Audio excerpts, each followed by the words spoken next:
Ebi byona begambirwe nyumwabazyo ubwo muhabuzi wa president hanshonga za manifesto kandi urumemba wa cabinet yihanga Professor Ephraim Kamuntu abire naronda karuru mu rukagwa Kasana Central aho abashubuzi hamwe n'abatura bamwacireje.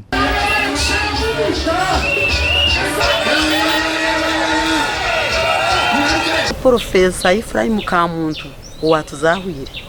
akatuletera amizi abantu tukashemererwa amashanyarazi agatoka mu ntobo yagataho buriya yagakize ugakomera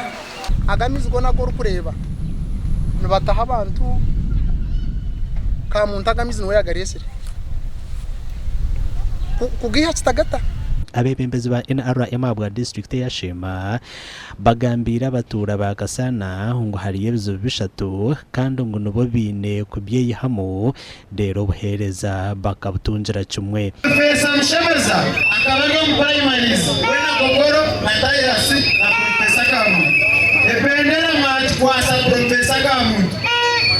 yaye tamshemeza twende byapata no manya ndetse gukora kumwe yaya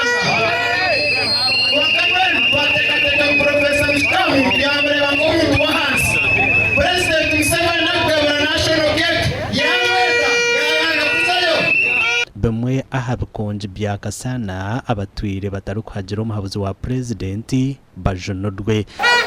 twashita kuyamuzere myakenda cyo twahereza nawe yabana nagaso mu konsompa umurango mu manifesto ye yayanga kutubugana bugana gutabo samiti ngakaheza myakenda ne cheka iri hadise shaka bugana kamushemeza kanyo kanya hari kamandi ya mushemeza kwenda kira anokorachi wele chatumanaisha anokubaganda kwela kibora mwire izo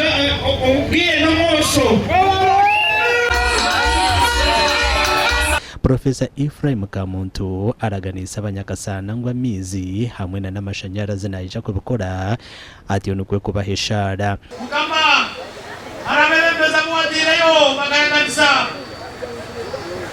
baraganisa nataraganise mshayibye inonji wenu mukama bakayemwa babare numero hanga wanje batakangarikayo